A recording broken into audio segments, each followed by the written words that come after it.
I will say this, out of all the platforms out there, Brandon, we got TikTok, Facebook, Instagram, Twitter, Threads, YouTube, and we got the long form. We got Apple Podcasts and we got Spotify. Out of all those platforms out there, hands down, the most sophisticated audience, your action takers, the most savvy, the most intelligent, the highest net worth out of all those audiences are going to be the podcasts.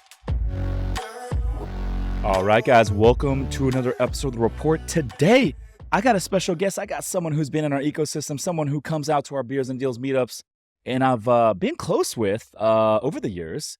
And first time on the podcast, he specializes in social media, personal branding. He helps a lot of other creators build their audiences, put out content. He knows what types of content works with the algorithm, what types of content does not work with the algorithms.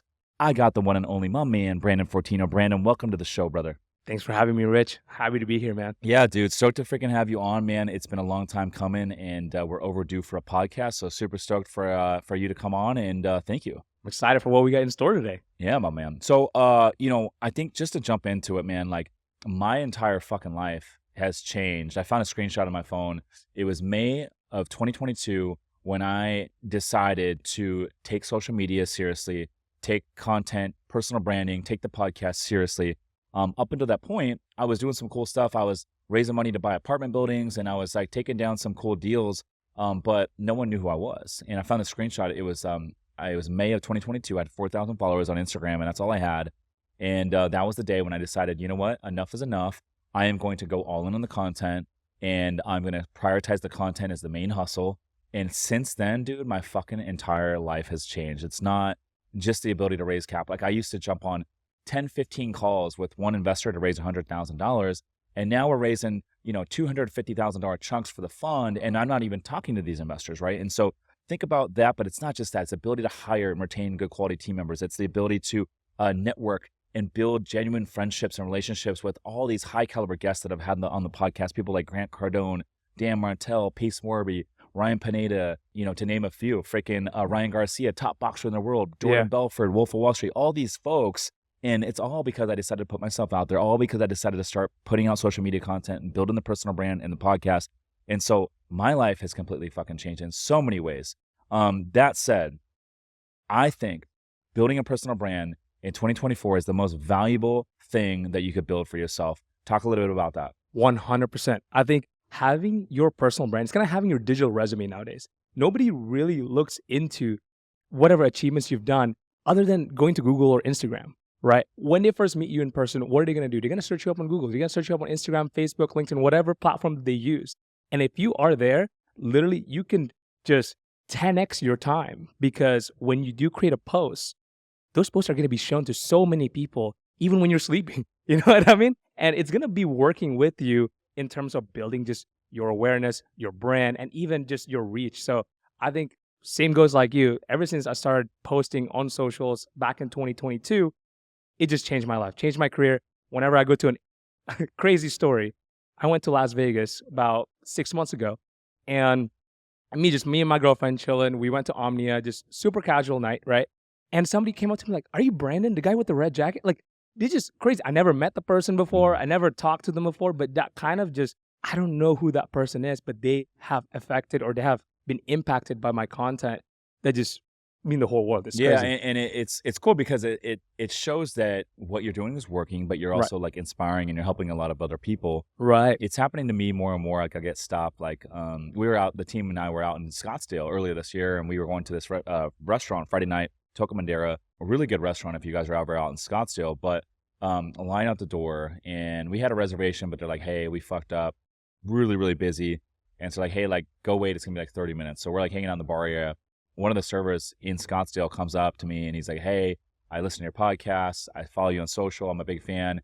He goes, "Give me 1 second. Let me see what I can do." Next thing you know, they brought my whole team and me like into the VIP section, got a fucking sickest table in the whole restaurant right away when there's a line out the door. So just little things like that is cool. And I get stopped more and more. Like last night at the Padres game, I got stopped 3 times now. Wow, last night in one game. But it's always, and I'm always very grateful for it. But the cool thing is because people are like, "Dude, I'm so inspired by all the content you're putting out and all that sort of stuff." So it's good. And that's why I do it, right? But for listeners out there that are thinking about building a personal brand, there's all these benefits, but that's one of them is you will have an opportunity to help and inspire a lot of folks in whatever your niche is. And, if you think about it from a business standpoint, like I'm a real estate investor, we buy boutique hotels, we have a fund. It's the ability to get lending. It's the ability to secure, investor capital. It's the ability to get better deal flow, access to all these things, brokers, lenders, investors, all these people now all of a sudden want to work with you because of the personal brand and because of all that stuff. It builds a lot of trust, which, that trust compounded over 6 months, over 12 months, over 18 months is a difference between someone being a mediocre real estate investor and someone really scaling a large portfolio. Right. And I want to pinpoint specifically that you said there, trust, right? In business, in real estate, in any kind of like endeavors that we're doing, it's all about trust. If somebody want to hand over you money in terms of working with you, they need to trust you, whoever that person is. And nowadays, we're kind of in this trust recession. I've heard of this from many creators out there that there's so many people out there in business because it's now easier than ever to start a business. And it's getting harder and harder for people to actually know who they should put their money into. And having a personal brand not only just serves, again, as people know you, but at the same time, it builds that trust. It also helps you, get to know who that person is that I'm handing my money to, because that will make it so much easier for them to be like, okay, Rich, definitely, I trust him. I'm comfortable because he has given me value in terms of his content and his podcast and all that stuff. So it's one of the best things in my opinion. And at the end of the day, we got 4.8 billion people on social media. And you know how many people create? 1% create, 99% consume. Mm-hmm. And so just by creating, it puts you in the top 1% right there. Right. It's a lot of undervalued attention. And then from the podcast standpoint, podcast listeners right now, back in 2019, podcast listeners worldwide was about 270 million. Today, podcast listeners worldwide is 504 million. So it's essentially doubled in 5 years.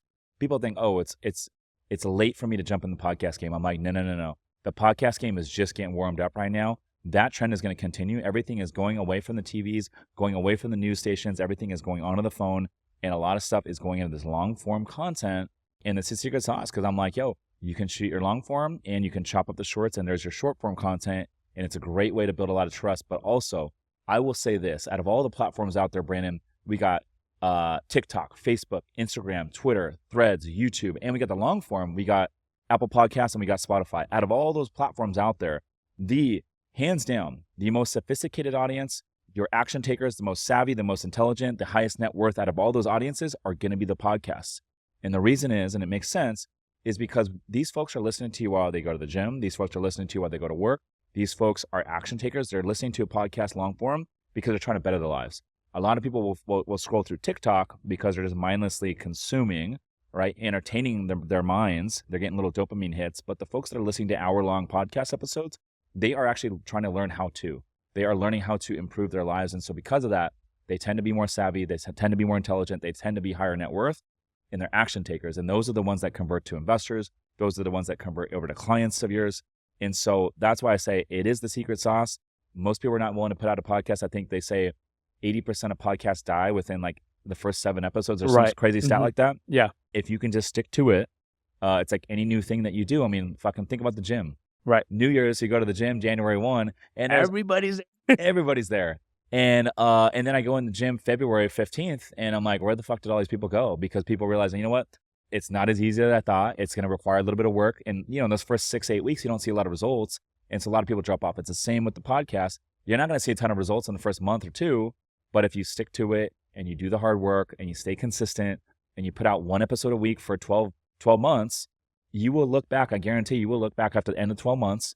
Actually, I'm going to take a step further. Yeah. Fuck it, Brandon. We're going to take a step further. Let's do it. If you put out 1 podcast episode a week and you post daily on social media, at least 1 post a day for an entire 12 months, you will look back at the end of those 12 months and your life will change in so many fucking ways that you never thought possible.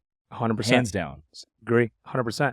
Yeah. I think, like you said, I always say to people, do your 100 episode. Like, don't even like think about all these stuff. Like, am I getting the ROIs? All these different, do your 100 episode, whether that being YouTube, TikToks, whatever, do your 100 videos, podcasts, long form, because until even you get to that point, you don't even know what you're doing wrong. You don't even know what you're doing right. Until you get enough reps at the gym, like, okay, I should be doing this a little bit differently, right? Yeah. So I totally agree with you on that. Yeah. Yeah. I see so many people jump into social media, even competitors of mine that jump into social media, they'll start posting daily And then like 2 months later, I'm like, where are these guys been? And I'm like, I look up their accounts. I'm like, oh fuck, they haven't posted in like 3 weeks. And I'm just like, dude, it's to me, it's a sign of weakness when I see my competitors and they can't keep up. And to me, the content, I always say, put yourself in situations where the hard way is the only way, right? The reason I've seen a lot of growth over the last 5 years is because I've always put myself in situations where the hard way is the only way. I put myself in situations where the hard work has to get done. For example, Wednesdays, I shoot podcasts. I typically shoot 3 podcasts on a Wednesday. I'll do my short form content if I need to on Wednesday. That's just content days, right? There's days where I'll wake up and I'm like, fuck, maybe I don't feel good today, right? Maybe I'm hungover when I used to drink a little bit, or maybe I'm just under the weather and I just don't feel like fucking shooting podcasts. Well, guess what? I have podcast guests coming in from out of town.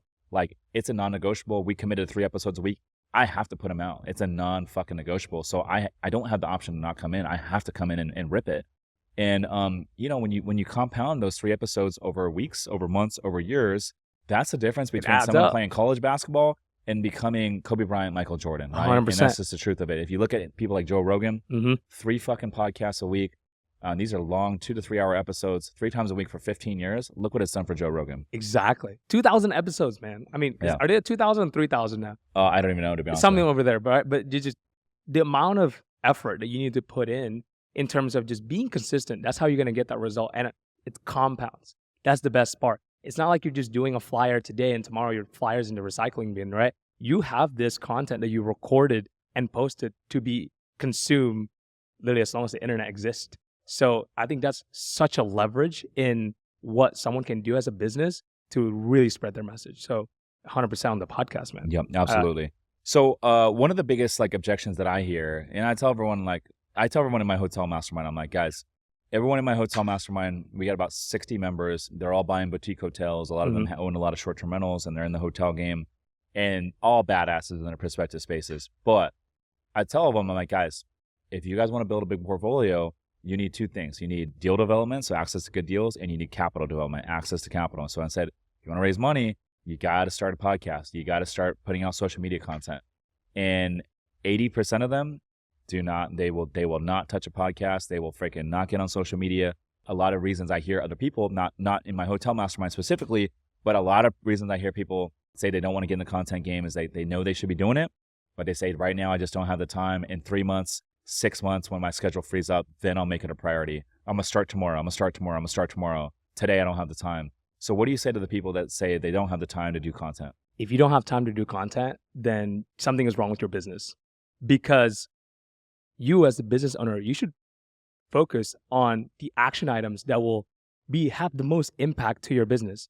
And if you don't see how having a podcast, having content is a leverage in your time, I don't know where you're getting your information. Because in my opinion, when you are creating these content, you are actually getting a lot of time back because you spend 1 hour in a podcast. And if that hour is going to be watched by, let's just say 50 people to be easy, that is 500 hours that you have created from just the 1 hour input of your time. That's what a multiplier, that's what a leverage is. Buy back your time. You hear it all the time. I think a lot of people don't realize how that effect will compound, kind of like what we talked about earlier. So for those people, I'd say if you are not creating content, whatever kind of content it is, podcast, long form, shorts, I think you are going to get ghosted by people who do. And that's going to be the differentiator between someone that's going to succeed in the next 5-10 years than the ones that are just going to go irrelevant, because the world is getting more digital. And in fact, there's an 80% increase from last year to this year of how many people actually watch and listen to podcasts on YouTube on their TV. So people are not watching DirecTV anymore. People are not going on to, watching sports or anything like that on their TV in their living room. They're watching either podcasts or long form YouTube videos. So that's what I would really just focus on. I love that you said leverage. Like, you will never grow a big thing in business or as a real estate investor if you don't understand leverage. Leverage can be the ability to go get debt on a property, put down 10 or 15% to buy, $1 million property. You're only putting down, let's just say $100,000 on $1 million property. Well, now you get a 10x multiple on your return. That's leverage. Also, like hiring I was good about team to say, members. yeah. That's leverage. But social media might be the number one form of leverage out there. So I think so the too. days of going and doing business, one handshake at a time, one coffee date at a time, one lunch meeting at a time, those days are over Right. because of social media. You have AI and you got social media, and the folks that are not taking advantage of the technology right now, they're going to get left in the dust. And so let me give you an example. So this is crazy. So 30-day snapshot, I pulled up my Instagram analytics, 17 million views in the last 30 days. And I've had 78,000 people click on my profile, visit my profile on Instagram alone. So think about what that does in terms of like leads for your business to have 78,000 people click on your profile over a 30-day span, and just the impressions that you're making. And so think about how much time have I probably put into social media in the 30-day window. Let's just say I spent 10 hours, right? I think it's definitely less, but let's just say on the high end, I spent 10 hours to be conservative. So 79,000 or 78,000 profile visits divided by 10 hours. So that means for each hour, I'm getting 7,800 people click on my profile. That's amazing. That's crazy, right? That's the amount of people that you're doing handshakes. Yes. Every hour. That's now, crazy. Now, if you take the 17 million views divided by the 10 hours, that's 1.7 million impressions per hour. So where else are you going to get that form of leverage? You're not going to do that on coffee dates or lunch dates. You're not going to get that even speaking on stage in front of 1,000 people. Exactly. You're literally speaking on like multiple stadiums at once with that many impressions, which is some people don't think about that. That's the amount of leverage that you can get. It's crazy. And people might say, "Oh, it must be nice. Well, you got an audience." Well, no. Even if you got 2,000 followers, you get a video, you put a video out there, you get 1,000 views on a video that take you 30 seconds to film, to get 1,000 people to watch it. Like, where else are you going to get that type of leverage? People don't understand the numbers behind just social media impressions as a whole. You can if you just have 500 views, 1,000 views, you can't even fit that in most restaurants a lot of the times.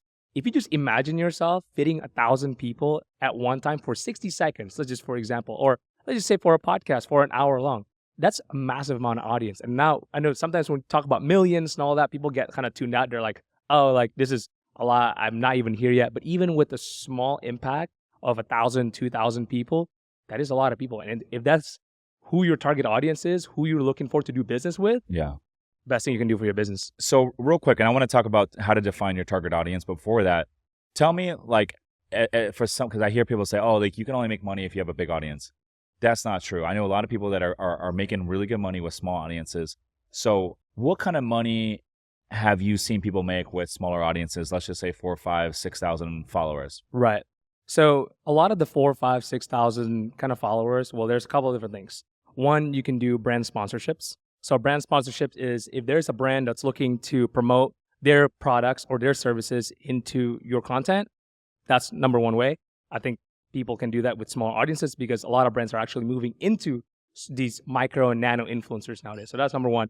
Number two is if you have some sort of direct offers in the back. Let's say you have a business. A lot of people hearing this are going to be business owners. So if you have services, you have products, you can sell that straight to your audience. I know people, she's a CPA that I know, and she has a very small audience, 4,000 to 5,000 followers on Instagram, I believe.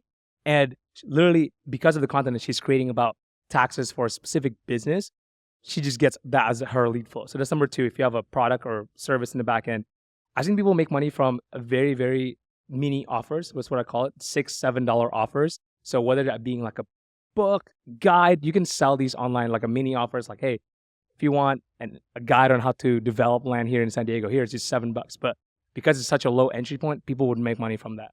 And last but not least, one of the most popular things that I'm seeing is its own paid community. So paid community, I think it's one of the most underrated things right now because a lot of people are moving away from the traditional education. Yeah, going to a university. I wish I had not gone, in my opinion, right? I'm now left with like a lot of debt, right? But a lot of people want to seek out these knowledge from experts to kind of like shortcut their way to success, whatever that thing is, from selling high ticket sales to boutique hotels to like development. People want to learn these specific skills. And if you have a specific skill set, you can easily create a community. And even though with 2,000 to 6,000 followers, if you get a 10%, let's just say, conversion rate and charge high ticket, you can still make money from that too. So those are some of the most common ways that I've seen people make money with the smaller audiences. Yeah, I love that. I love that. And then how should one go about defining their target audience? Because I think this is really important. I love this. And actually, like, my background, I was in marketing agency before, and we work with like, multi-million dollar budgets in terms of like advertising and creating content. And I think one of the biggest things when you are defining your target audience is really knowing who they are, what they do, and what their pain points are. A lot of people's mistake when they're defining their target audience is just like, my target audience are 25 to 45 years old, living in San Diego. That's the worst way you can define a target audience. You want to be as specific as possible. And one of my key tips into actually doing this is by giving them a name. Because now, let's just say my target audience is Sarah. Sarah is typically a mom, and she is a bit heavier on her weight. And she has gone to like weddings, she gets invited to this, and her wedding dress typically don't fit. And that's why she's looking for ways to lose diet, but she doesn't want to lose weight. And if I was a fitness influencer or a fitness content creator, I would just think about, okay, I'm creating content for Sarah. Would Sarah enjoy these content? What is the pain point that Sarah is having? Because that will dictate your whole strategy moving forward with shorts or long form in that side. So define it by getting super specific, getting to know their pain points, and literally just getting into their minds and their shoes of what is their struggles and why you can help them solve those struggles. Yeah, and I think, like you said, that's one of the best ways to formulate a hook for these videos is figure out what the pain points are, and then boom, throw some examples out of these pain points that a lot of people are dealing with, and then people get hooked in. Okay, cool, I want to watch the video. And sometimes too, just really quickly on the pain point, sometimes people need to be hooked by something that they want or something that they need to go away from, right? So we typically gets motivated either by pleasure or by pain. You probably have heard of this before, right? So that would make a great hook, because if I know, let's give this example of Sarah, right? And we have a weight loss offer that we wanted to sell on the internet. And you could say like, if you feel not good and not easy when you're putting on that wedding dress, you might want to listen to this for the next 8 weeks, whatever, right? You want to appeal to what is negative to her and what she wants to achieve out of that. So that's what I mean by like knowing that pain points, but also sometimes you can promote that using pleasure in the hook side. You know what I mean? Yeah, I like that. So speaking of hooks, yeah, give me like a couple of hooks that you really like that someone listening to this right now can implement right away in their content plan. Oh my God, so many. Depending on the kind of content that you create, I'd say like general rules. If you have the word you, people just tends to grab more attention with the word you. I would say like people that says with the so instead of saying we or you like, or how they, you say talk to them. Talk to them. Yeah, you specifically. This is how you can avoid the biggest mistake in real estate investing today. 100%. And I have this framework called the COS framework into crafting these hooks, which is the C stands for controversy, O is opinion, and S is shock factor. Okay. So if you can develop a hook. What are they again? Can you say it again? The C is controversy. Okay. The O is opinions. Okay. And the S is shock factor. So COS framework, COS framework. And if you can combine these three factors, you can draft a great hook. So for example, you should stop buying your cheese on Trader Joe's because there's so many bad things going on with it. If I'm on it, going back to the diet example, right? That is sometimes a controversy, like Trader Joe's. What? I thought Trader Joe's was healthy, right? And then it's a strong opinion on that side, and it's shocking. So if you can develop a hook that people always say like captures their attention. What does capture means? A lot of people gets very, very motivated to hear something when it's like just very shocking to them. That is not something that they typically know before. So, I like that. I really like that a lot. COS, controversy, opinion, and shocking. Okay. Give me another example of a hook that works well. Oh, that's a great one. I mean, what are your thoughts on like these hooks where people are like, here are the top 3 reasons, or here are the top 3 restaurants in this neighborhood, stuff like that. Top 3, top 5 types of things. I'd say that's a good, people love lists. I think that's a good entry level kind of like hooks. The next level to that is crafting. How can you present this list in a different way? Let's just do a restaurant example, right? So instead of you saying, here are the top 5 restaurants you can find in Little Italy, you can say, the next time you go on a date in Little Italy, you need to check out these 5 spots. You see what I'm saying? Yeah. Like it puts you into the shoes of like, all right, I think you do this pretty well too. It puts you in the shoes of the actual audience. Like if I were to look at, let's say you're a realtor, maybe like you wanted to do something like that, right? If I look at that video and I'm like, oh, I want to check out this restaurant because maybe I have some sort of like connection with Little Italy, or I have some sort of like, maybe you record it in Little Italy, so it looks a bit different, right? So there's also like a separation between visual hooks and audio hooks. So we're talking about audio hooks and what you say. Sometimes you can also do visual hooks by like showing them what they need to see, something that's like shocking, you know. So that's kind of how I would run those. I like that Listen. hook. As a matter of fact, Oscar, when we're done with the first 2 podcasts today, let's go run that video. That's great. The next time you're in San Diego, you need to visit these 5 restaurants. Yeah, and even you can go specific, right? If you know your target audience, if they're a bit younger, or maybe they're a young family, like if you know they're a family, you can throw that in there. Here are the next time you're in Italy, here's some 5 spots that you need to take your kids to. Then you know you kind of imply that they're a family, right? So whatever that looks like in your target audience, you can tailor it within that. So Okay. that's what I would keep in mind. I like that. That's really good. That was a good twist right there. Yeah. It adds flavor to it. You know, It adds a lot of adds like flavor. spice to it. It adds flavor to it, but also I think like as soon as someone watches that hook, hey, like you're telling them the next time you're here, like you have to visit these places. They're already thinking, I got to save this piece of content, and they're already saving it.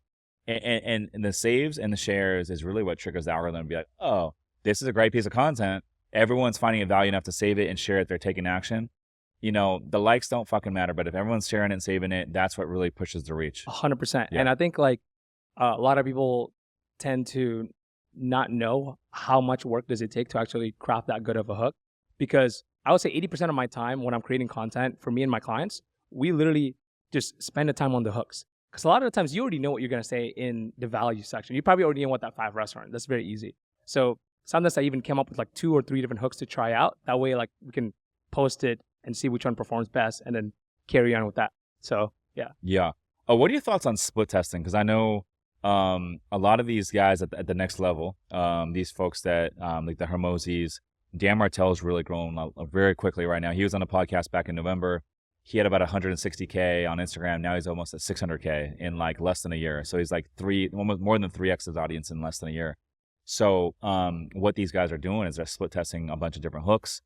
For example, Dan Martell will shoot a video and then he'll shoot 3 different hooks for it. And then they'll split test the 3 different hooks on TikTok, because TikTok's a very sensitive algorithm. And then whichever of the 3 performs the best, then they'll put that on Instagram. What are your thoughts on split testing? I love split testing. I think especially for the hook section, because there's only so many ideas that typically you could do. If you just split test the hooks and which one works best, I'm totally on board. We actually do that for some of our clients too, because on platforms like TikTok and Instagram, you're not getting penalized for posting more. And if anything, that'll actually reach a new type of audience. A lot of people needs to get out of their mind that like, okay, this content is going to be shown to the same people every time. They're going to get bored of my video. They're not, because a lot of the times, especially with short form videos on TikTok and Instagram, you're going to reach new people every time you post. So I totally agree on that. I know Hermosi does it. I know I think Ryan Pineda also does it sometimes, like split test some of the hooks, because he talks about, I think when he used to have a Porsche and stuff like that, he talks about it in different ways. But yeah, I'm totally on board with split testing. Another way you could split test is like Twitter posts, the text only. Those posts are great. So very sustainable long term, because like for me, when I do a Twitter post, it can take me 5 minutes, 10 minutes to come up with something. And now I type it up on Twitter, I copy and paste it to Threads, I screenshot it from the Twitter, and I put it on an Instagram reel. So now it goes on 3 platforms. Yeah. And then you put a little caption in there. Caption's half the battle, and we'll get into that here in a second. But the Twitter posts are great because it takes 5 to 10 minutes. It goes out on 3 different platforms. And a lot of my most viral stuff is these Twitter posts, because people can share it, they can save it. What I'm finding works really well is posting the Twitter post in the morning and doing a video later in the evening, because in the morning, especially during the work week, Monday through Friday, people are most likely going to be busy. They're driving to work, they're driving to the gym, they're taking their kids to school. They don't have the time to sit there and consume a minute-long video, but they can read 4 seconds, right? Reading 4 seconds is really easy. And so, and also, those folks that read those little Twitter posts, a lot of them are inspirational, right? And so they can share them to their stories, and then now other people see them and get more shares and that sort of thing. And so for me, the Twitter post I find works really well in the morning. And then in the evening and the weekdays, when people are more likely to be at home, after dinner, they're more likely to have the free time and the capacity to just kind of be scrolling on their phones, then I do a video. And so for me, that seems to work really well. Weekdays though, weekends, however, I feel like a video first thing in the morning, like on Saturday morning, when people are just getting out of bed, or a Sunday morning when they're just getting out of bed, those can do really well as well. On your stories or like on No, like on the feed. On the feed. Nice. Yeah, that's the balance that I find works well. I feel like for Instagram too, because it is literally the CEO, the president of Instagram says shares and saves is probably the biggest determining factor when it comes to like virality of a post. And those posts work very, very well because people do share them, make it very easy. I think what people need to understand also is like when Because I feel like people watching this, if you're confused about which platform that you want to tackle on, focus on one and really know very deep into that platform. That way you know exactly these little nuances, and you can just grow in that platform as best as you can. So I know that specifically on Instagram that works very, very well. I don't know if that works well on TikTok as well. I haven't tested that yet, but I know sometimes on YouTube they don't really perform well when it comes to YouTube Shorts, those kind of content, Yeah. like the TikTok style, not TikTok, the Twitter style kind of like feed posts. Yeah, the Twitter posts don't work well on TikTok or YouTube Shorts. We've tested it, but if you did like 7 or 8 second B-roll of you hiking near the beach, or you out, a walk on the beach or whatever it might be, and then put the text right over the B-roll, and then put like a banger song to it and a nice caption, that could do really well on TikTok. But just a straight Twitter post like a reel doesn't work. So there's different ways to do it. Another thing that works really well with the Twitter post is if you do like a cool photo of you. I did one this is a couple weeks ago, but it was like me and Grant Cardone. There's a photo, and then I overlay the Twitter post on top of it, right? And so now let's just say the Twitter post would it take someone 4 seconds. Alex Ramosi doing a lot of these right now. He does. He's doing really well. Cody Sanchez is doing a lot of them, right? Mm-hmm. And so let's just say the Twitter post will take someone 4 seconds to read. If you got a cool photo behind it, now they might spend, instead of 4 seconds, they might spend 6 seconds. And so the watch time goes up. Mm-hmm. And so the reach will be theoretically a little bit longer, right? 100%, yeah. So I've kind of tooled with it. I don't know if there's a whole lot of rhyme or reason to it. I think it's a little bit more personal branding too, because you get to have a photo of you in addition to the text. So I don't know. I've tested it. To be honest with you, I've had like Twitter posts that just straight Twitter posts go viral. Yeah. And then 4 months later, I'll re-put that same Twitter post onto a photo, and it does well, but it doesn't go viral. So I've seen it work both ways. Because sometimes, like, if you have a photo in there that's got too much going on, it's like distracting. It is kind of a little bit. You know. You know what's interesting too, though, like what I've noticed, at least specifically on Instagram, this for my own content. Sometimes, like my content don't go viral until like 7 to 14 days later. Like that's kind of what I'm seeing. Like sometimes I post a video at the initial day or two, probably get like 5,000 to 8,000 type of views, and then 7 days later, 2 weeks later, it gets to like 250,000 or 300,000. Like that's interesting, kind of how they're feeding that at a different time. So I think it's interesting how the algorithm works. Yeah, and I think the algorithm like will do a good job of like finding the right audience that actually engaging with your posts, and then those people start to share it, and it starts to compound. And I think those are kind of slow rollers, but I feel like it's interesting because other posts like they'll just go right away, and then other ones it takes a week to really get rolling. They just get warmed up, I like to call it.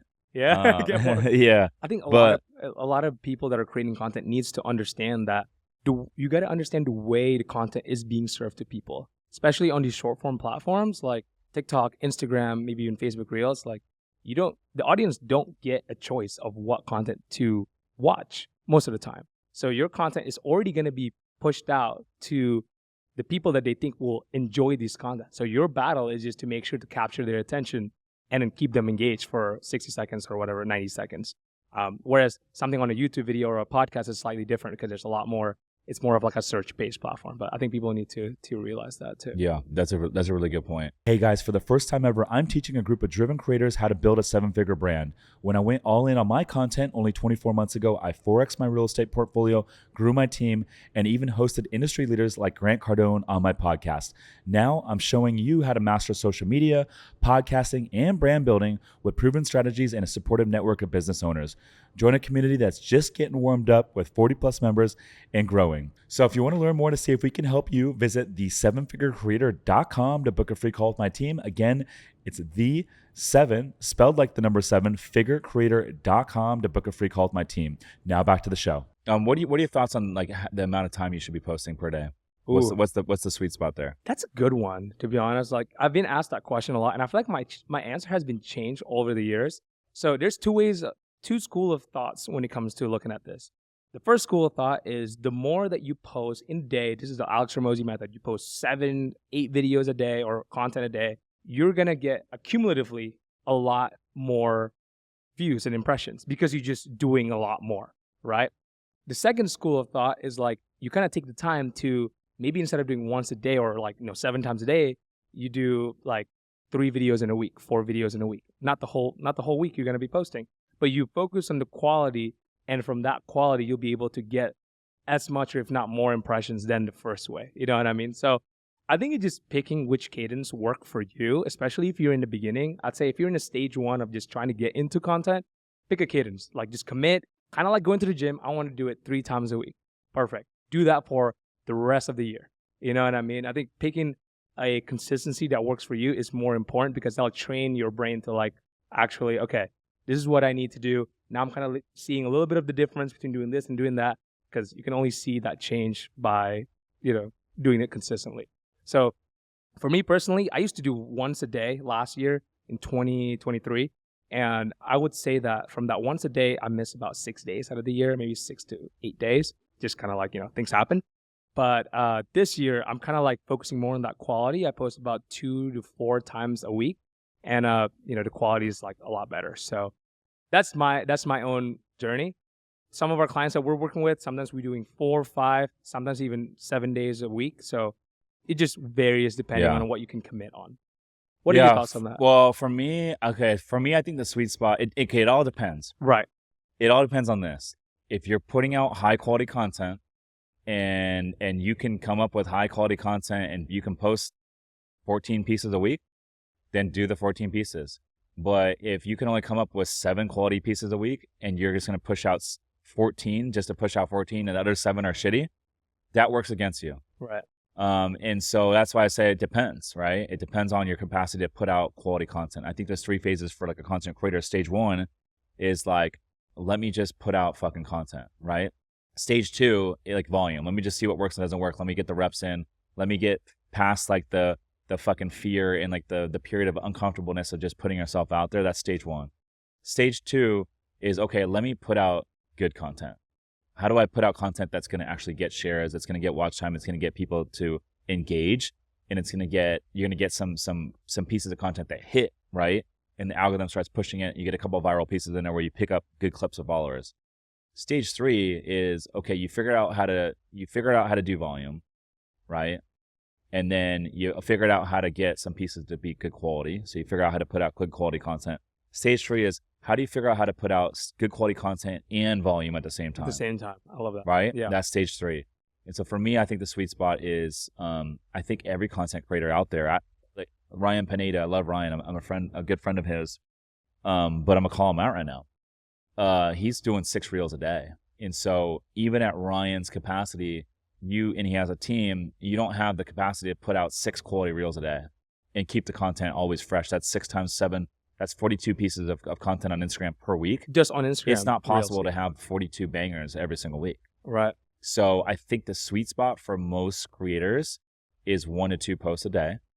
I think any creator out there, if they really dedicate themselves and they really prioritize it, they can come up with at least 1 piece of good content per day. I'm doing 2 a day. Hermosi's doing 2 a day.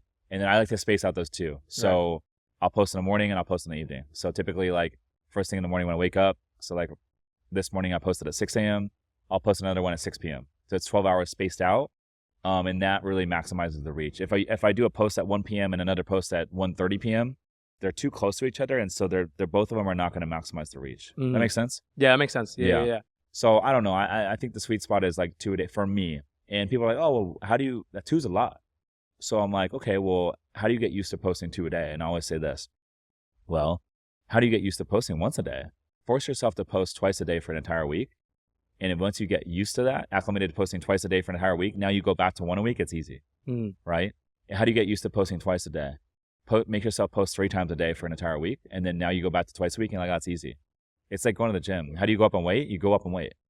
And then you go back down, it's easy again. And it's easy. You see what I'm saying? Yep. Mm-hmm. It's all about conditioning the mind and all that sort of thing. Now, the challenge is always, how do you produce volume with having good fucking quality content? Because I'm with you. If you can only come up with 4 good quality pieces a week, don't fucking put out more than that. Just do the 4. Because at a certain point, it starts to work against you. The only time I would suggest just putting out some content is when you're like, first 90 days, you're starting from 0.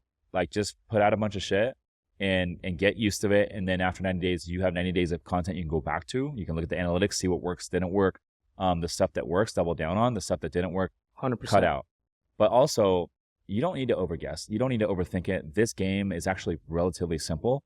You can teach it to a fucking 5-year-old. And what I mean by it is this. Everyone out there listening to this, if you are trying to put out content, you should have 4 or 5 creators in your niche that you look up to and you're inspired by. They're successfully growing their audiences, that have big audiences that you can go to and study. You should be studying all these people. And so for me, for example, I always have 5 or 6 folks that I'm studying, and those people are kind of like evolving, right? They could change, right? Someone that inspired you last year maybe doesn't inspire you any longer, or maybe you pass them up and then you recenter who those 5 or 6 people are. But I'm always studying those people. I'm looking at how they do their hooks.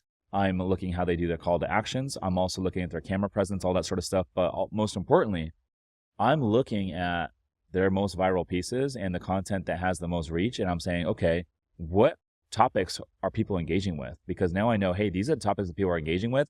And assuming I have personal experience that I can talk about those topics and spin it in my own personal experience, then I already know those topics are going to work. People are going to engage with them.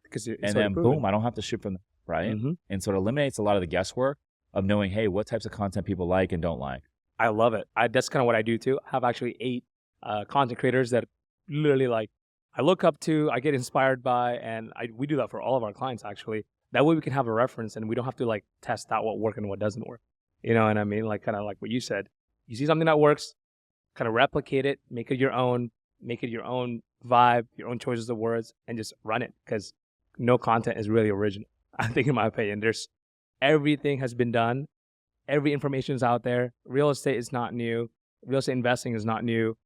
Making a business is not new. So people are just coming up with different ways to display that information. And what I would add to that last piece that you have is like when you're looking at these creators, also look at how they deliver the actual message. What I mean by that is how fast are they speaking? How did they cut out any ums and uhs? Did they like have any maybe like music in the back? I think those little tiny things, the delivery would make a huge difference in terms of like having those hooks works. You know what I mean? So, yeah. I like that. And I think a big piece of like going back is like looking at the analytics. What was the watch time? How many shares did it get? Why did the video do good? Why did the video not do good? And actually being able to like dissect all that, I think is very, very important. I was going through yesterday on our 7-figure creator call, and I was just showing the members like, hey, like these are some past like videos that did well for me. This is why. And then here are videos that didn't do well. Here's why. And it's funny because you can literally like the ones that did do well, you can be like, these are the 4 reasons that did really well, right? Right. Typically a really good hook. Had a, good topic, a banner. Yeah. I'm doing banners now that work really well. Okay. For like 3 or 4 seconds that are like eye-catching. A little bit of like, you know, like you said, maybe controversy, a little bit of opinion, a little bit of shocking, right? And then we're jumping right into it. Some of these hooks are like, they're too boring. They drag on way too long. No. Jump right into the fucking thing. You know, like for example, if you're doing a property tour, hey guys, we're standing in front of a $14 million property located here in San Diego, California, beachfront. Follow me and let's go take a tour. I see a lot of realtors that do these property tours and they sit in front of the fucking front door for 15 seconds. Yeah. My name's so-and-so. This is my MLS number. If you guys want a listing, contact me. And then we're going to go tour this property. But before I jump into it, here's my website. Hit me up. Blah, blah, blah. And like, dude, people are like, gone. Yeah. So like for me, I'm like, no, like for me, sometimes I do these hooks. I'm like walking in the front door during the hook. Like during the hook, I'm already walking in the property. Engaging. Yeah. Yeah. You got to switch it up. People don't want to see a fucking front door for 15 seconds. And so visually, aesthetically, audio, like this is common sense. Like to me, it's like you can teach this to a fucking 8-year-old. It's just you got to fucking give a fuck. You got to fucking put in the work. You got to study what you're doing, what's working, what's not working. But the hook is fucking everything. And so back to what I was saying, in the creator program, like I'm talking to the members yesterday. I'm like, yo, this is why this video did good. And like you literally dissected. The hook was great. The banner was great. The caption was great. There was no boring parts of this particular video. We cut out all the lull parts of the video to where someone might drop off. Cool. Let's edit those parts out. Let's run it from the top again. Let's watch it again. Okay, maybe let's move this hook over here. And let's maybe add a little bit of B-roll here. Oh, by the way, we need to add some more B-roll in the hook. Full screen B-roll in a fucking hook works really well. For example, I had a video that went viral on Medellin. It was a podcast club. Now I was talking with a guest about how Medellin is one of my favorite places in the world to visit and why. Nice. So in the hook, you know, I think the banner said why you need to visit this city. I love that. Right? Very strong opinion right there. And then in the first 3 or 4 seconds, we do a full screen B-roll from the top of the earth, zooming right down into Medellin. I love that. Boom. And The then it's like Google you're Earth there. type of Yeah, thing. Google Earth type of thing, zooming I know in. exactly what you're Right? Be like, oh, it just draws someone in. Why you need to visit this city? And then it zooms right in there. I'm already hooked in, right? The listener's already hooked in at that point. And then you roll through it. We had a little like good background. It was the Narcos intro theme, right? Song. And then like I'm talking, you got to throw some stats in there. You got to have stats. You got to have quick hitters. People like the aha stuff. You got it. That's what causes people to want to save it and share it. So I talked about how Medellin used to be the murder capital of the world. It used to be, yeah. 30 years ago. Now it's safer. Like it's safer than cities like U.S. cities like Baltimore, San Francisco, Chicago. That's a fun fact that people didn't know. And it's like a controversy too. Yeah. They're like, what? You know what I mean? U.S. You know? Exactly. Reggaeton capital of the world.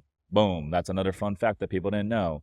And oh, by the way, you drive through this tunnel to get from the airport and out the other side. And I'm storytelling now.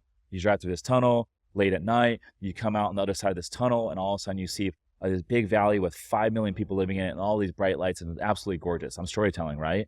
I do a little B-roll. Oh, and by the way, they call it the gateway to South America. Boom. You know, like those fun facts. That video, if I didn't have the stats and the storytelling, wouldn't have done well. If I didn't have the fucking banner saying why you must visit this city or why you need to visit the city, it wouldn't have done well. So it's like all those things poured into one is what makes that video good. And by the way, if you're listening to this right now and you are like, hey, I want to jump in the content game, I'm ready to take the next step. You don't have to do it alone. We have a really badass community, about 45 business owners, all building their personal brands, how to build your personal brand, what's working, what's not working with the algorithms right now, the type of content you should be posting, how to start and scale a podcast, but ultimately how to build the personal brand, how to monetize that attention to get more leads for your business. If you want to learn more to see how we can work together, go to the7figurecreator.com to book a free call with our team. Again, it's the 7 creator, the7figurecreator.com to book a free call with our team. And it's the 7. Now back to the show real quick. What I was going to say is now you can go through the shitty pieces of content, right? And the shitty pieces of content in there, you can look at it and be like, this is why it didn't work.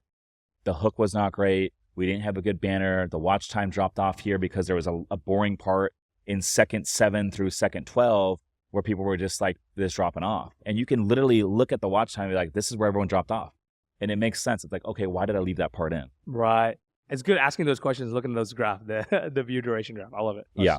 100%. So, I don't know, man. It's a lot of that stuff. And it's a lot of just like looking at the analytics, what's working, not working, and like how can I get 1% better with every post? I mean, that's as simple as it is. You know what I mean? Like you get started from 0 to 1, like you said. I love that 3-stage process that you have. 0 to 1. If you haven't been posting, start posting. Next 100 days, 90 days, whatever, start posting.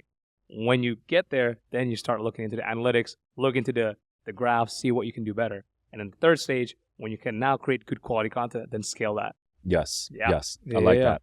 So let me ask you a question. What is a good lead magnet in your estimation? There's a lot of good lead magnets out there, but like what are some of the best ones that you like? The ones that I like, man, lead magnets.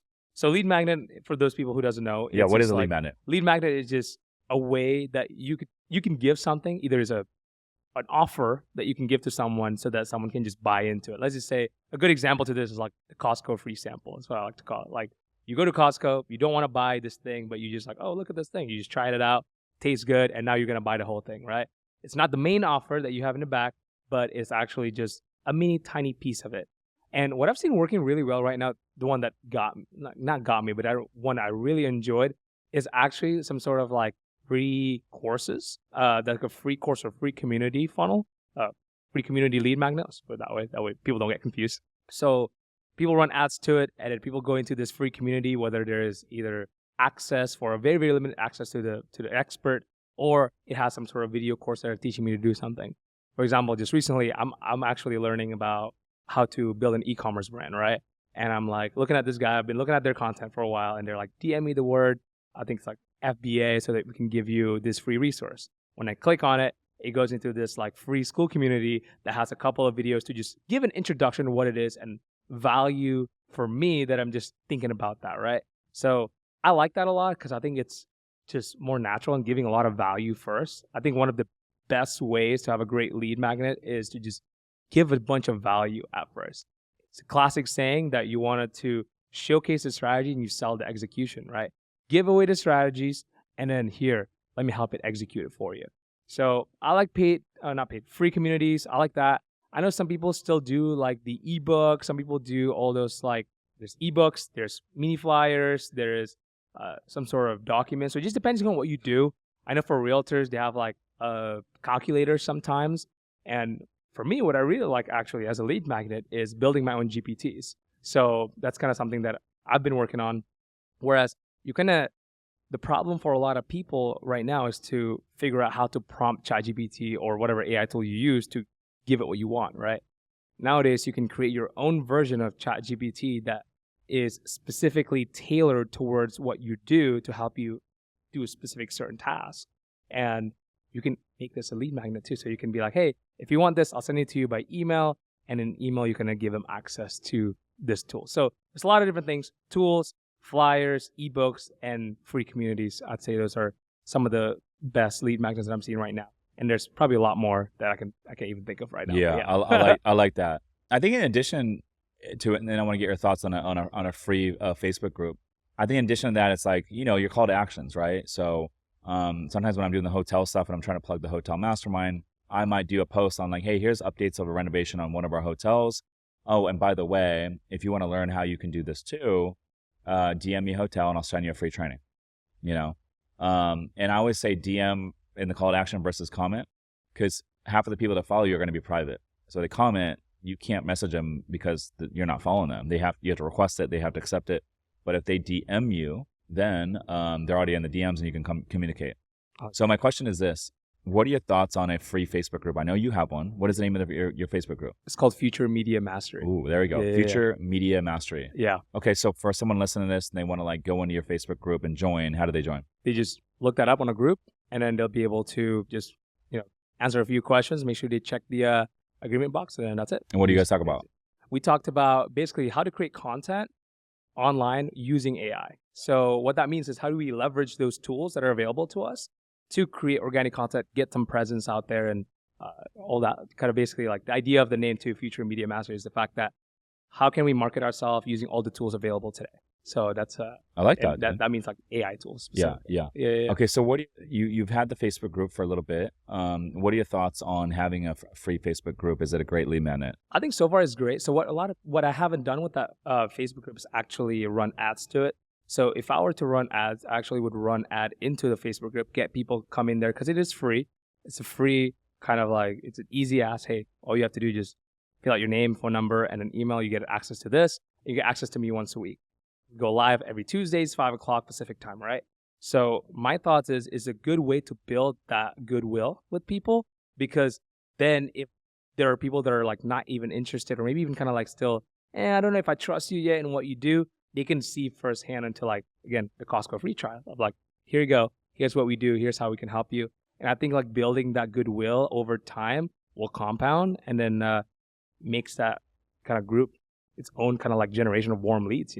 They see your content, they join this group, they see more of you, they see kind of like more how you can help people, and then you can drop your offers in there once in maybe like once every 2 weeks or once every week time. Yeah. Depending on like your cadence. Yeah. I like that. Yeah. What are your thoughts on batching your content versus not batching your content? I love batching content. You like it batching it? Yeah, I do batch my content right now. How many days should you batch? Should you do a whole week's worth, a whole month's worth? What are your thoughts? For me personally, right now is typically every 2 weeks. So every 2 weeks, I'll batch a content. So one for long form videos for YouTube, one for short form videos for TikTok and Instagram. Those are typically more of an evergreen content. Typically, I like evergreen, meaning like it can just stand there for a long time. It's not very time sensitive. So I like doing that for my own content. Some of my clients, what we do is like once every month or sometimes even once a quarter. So what we've done is like we'd fly out to them, we record a quarter's worth of content, we batch it, we get into post, and then release them as we go through it. So I'm all in for batch content. I know some people like a more on the go kind of like ready, which is I think is kind of cool. But a lot of people don't have that time resource. I'd like in a way to just like do that every day. And I like to just have one day where I can just dedicate into content. So I usually plan it out. Like I have half a day where I would script it or do some sort of ideation. And the next day, first thing in the morning, 4 to 5 hour chunks to just batch all my content. That way I can just be in the right mindset. Don't need to answer much calls because I just block it off my calendar. So That's kind of typically how I batch my content. Okay. What about you? Do you batch your content? A little bit. A little bit? I mean, Yeah. obviously, like recording 3 podcast episodes in a day That's is a batch, yeah. batching content. 100%. I think that we're not as ahead as you would think in terms of like social media content. So we're typically like, hey, like, you know, I'll meet with Jordan, our editor, on Monday mornings and Thursday mornings. We're like, okay, like what piece of content are we going to get out over the next 3 days, type of thing. And then on Thursday mornings, like, okay, what kind of content are we going to get out today and tomorrow? And by the way, I need a little bit of content to get me through the weekend. And so a lot of it's pulling podcast clips and identifying it. Our biggest bottleneck right now is identifying podcast clips that can go. I don't have the time to go back and listen to all these podcast episodes that we shoot. And so I try to do a good job of taking notes when I'm in the episode. And so right after these episodes, I'll meet with Jordan. Typically, we'll come up with the title and be like, okay, what are potential shorts that could do good? And I have the bullet points. And then we'll have that ready to rock.